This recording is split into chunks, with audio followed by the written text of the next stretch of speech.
those who took a bullet for will always complain that your blood stained their favorite shirt. I'm going to ask my guest on the set today to give me his take on our word for today, on our greeting for today. But before that, let me present him to Cameroonians. He's Sintieh Y𝐨𝐶. He is a medical doctor, non-communicable disease advocate, Johnson & Johnson One Young World Scholar 2022, the first physician Mr. United Nations Cameroon. That's quite a lot. And the founder of Sintieh Research Academy is passionate about using digital technology and context-specific research to promote the prevention of non-communicable diseases related amongst young people. Now, you're welcome to the program, Sintieh Y𝐨𝐶. Thank you very much, Jackson. How are you doing this day? I'm perfect. Yeah, I almost lost, count of your credentials. Now, but before that, like I did say, our greeting for today. Did you take note? I said that those you take a bullet for will always complain that Stained your blood stained their shirt. favorite shirt. Yeah. What's your take on that?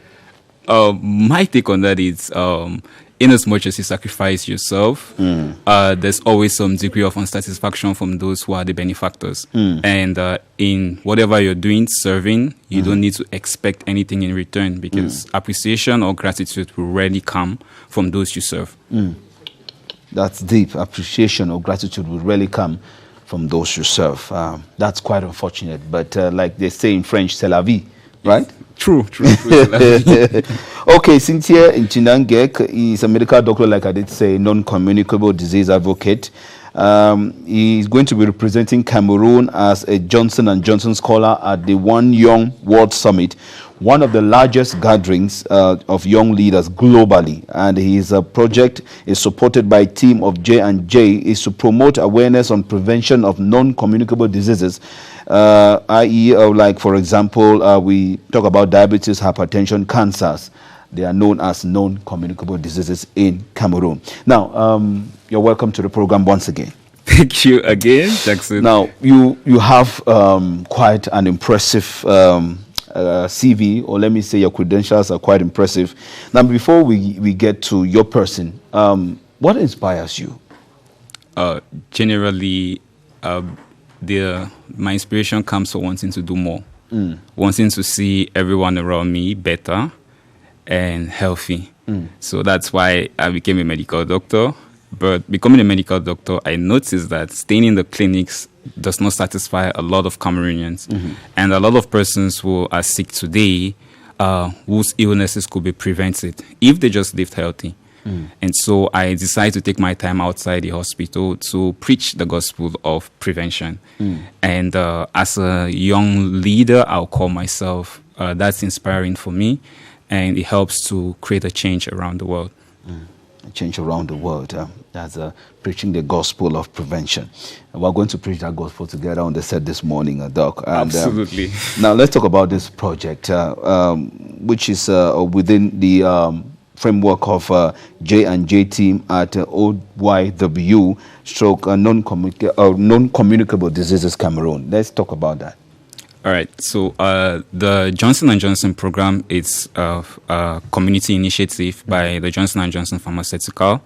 And there they empower health experts and other practitioners within and without their company, especially in low and medium countries, to carry out impact activities to promote health. So it's been 3 years I've been applying for this program. And this year I was selected among 12 persons and the only Cameroonian as well. So this program actually offers us a support team from Johnson & Johnson itself with all the experts, pharmaceuticals and marketing and everything to build our projects and get them to realization. So when exposed to this, I pitched the project of NCD Cameroon, simply standing non-communicable disease Cameroon, which is aimed at creating awareness, follow-up on non-communicable diseases, like you said, diabetes, hypertension, cancers. Yeah. And the reason for this is because I call this disease a silent pandemic, implying that it doesn't talk, they don't make noise. Today we've been talking about COVID-19 since 2020, but till present date, non-communicable diseases are the #1 killer around the world. even with COVID-19, the persons living with these diseases are severe complications of the diseases. So it's a lot to sit down and just watch people die. And I should remember sharing this story with the J&J team, which was a patient I lost in 2019. She was 34 years old, recently diagnosed hypertension, and she denied the diagnosis. In a setting, people refuse it. She's too young to have such things. Yeah, but 2 weeks later, she came back to the ER unconscious, and the story was she passed out during her dinner with family. And unfortunately, that lady died that evening. And I remember consulting her and giving her counseling that, please, we need to start your therapy. But that was not enough. She needed follow-up. She needed additional things just to get her to accept that. But we lost that life, and there are many other persons who die. Currently in Cameroon, 3 out of 10 persons die from either a heart attack, stroke, cancer, and so on. So, and most of these people are aged less than 70.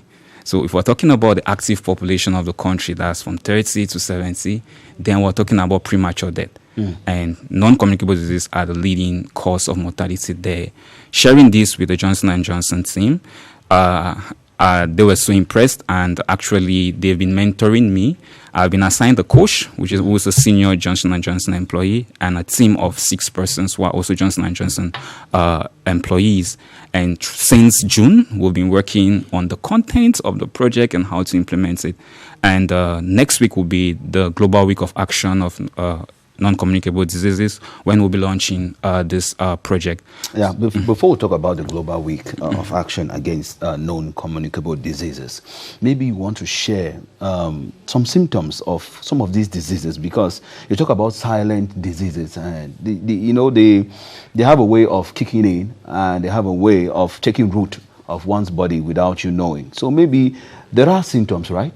There are symptoms. They are quiet symptoms, but I would say 80% of persons who have a non-communicable disease will not know unless they are presenting with the complication already. Now, what are those things you need to pay attention to?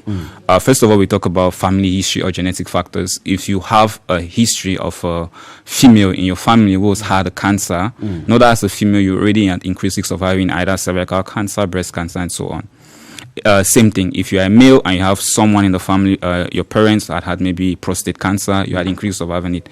If you've had a history of diabetes, hypertension, that's your parents or first degree relative generally, then you had increases of having it. Now, what are those things you can pay attention to? If you're having difficulties sleeping, if you're having constant throbbing headaches, so very severe headaches that come and go, then you need to pay attention to some of those things. Chest pain that just comes spontaneously, you want to pay attention to some of those symptoms. Now, the most things are what we call risk factors, which are your lifestyle. So those who are binge drinkers, binge alcohol drinker, who can drink more than 2 bottles on a sitting.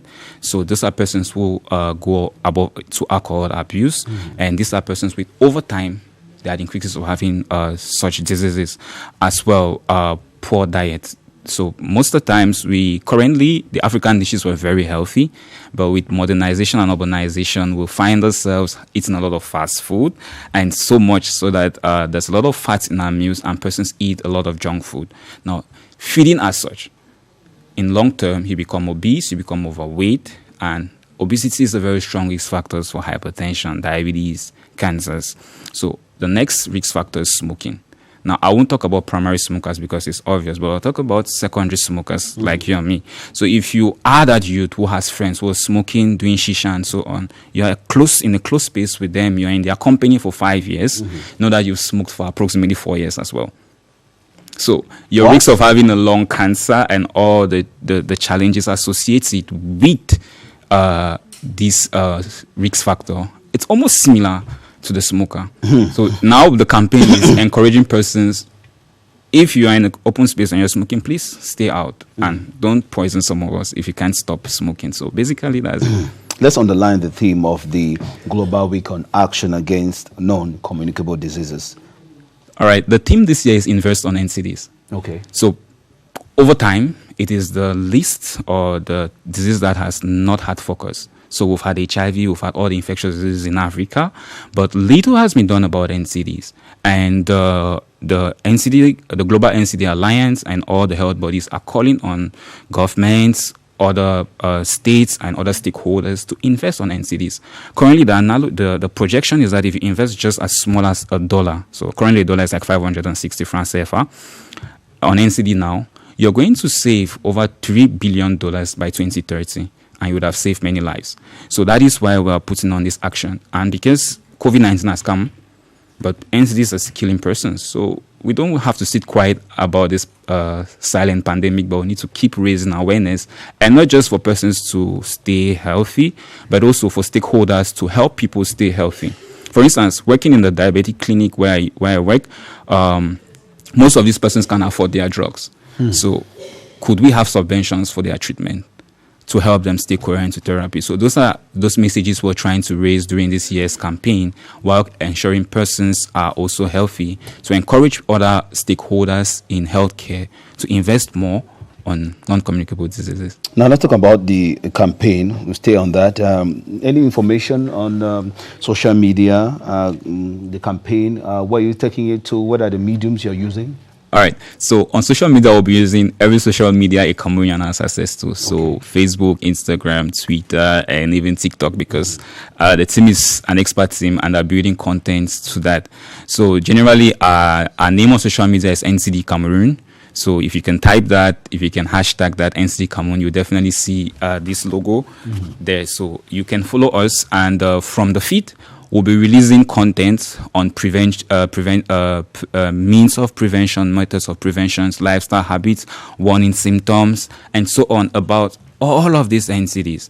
And this is going to be a lifelong project, because in the long term, we plan on creating what we call an NCD body, which will be like an application where you can always log in and just communicate with somebody, with the team, and get first-hand information based on your symptoms. But for now, we're starting with the social media campaign. We'll also be visiting schools and universities on site to keep preaching this, because again, we have so many persons coming up with illicit drug abuse in school settings. These are also risk factors to non-communicable diseases, and we need to get to schools and educate these young persons. We have a lot of youths who are obese now, even in primary school and high school and the university setting. We need to get them to stay healthy and lead healthy lifestyles. So that's the trajectory the project will have.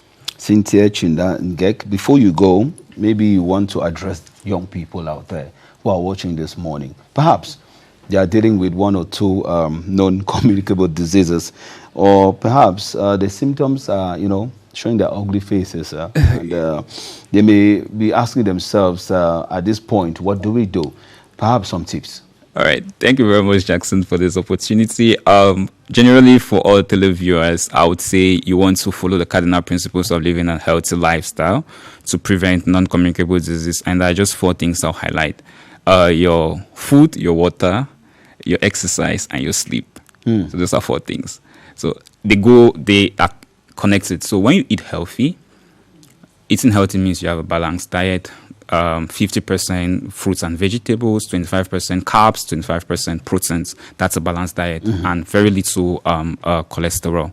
So if you're eating healthy, you get enough energy to go about your day-to-day activities. Now, if you're active, if you're exercising, you burn the energy. When you burn energy, at least 150 minutes a week, so it can just be bricks walking. You can include that in your routine, at least 150 minutes a week. It improves sleep.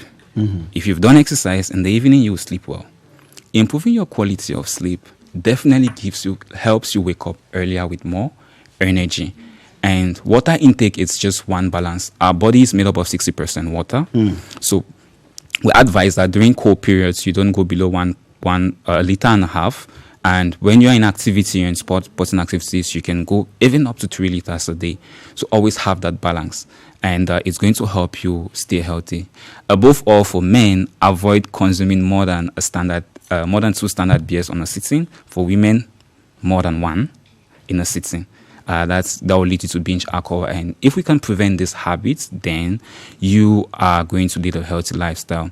Most importantly, if you're having some symptoms like gaining weight over time, over a short period of time, frequent headaches, difficulty sleeping, then you want to consult a physician, and let's rule out any of these diseases already.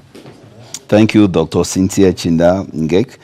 for those insights. It was a pleasure having you on the program today. Thank you very much, Jackson. So it's a pleasure.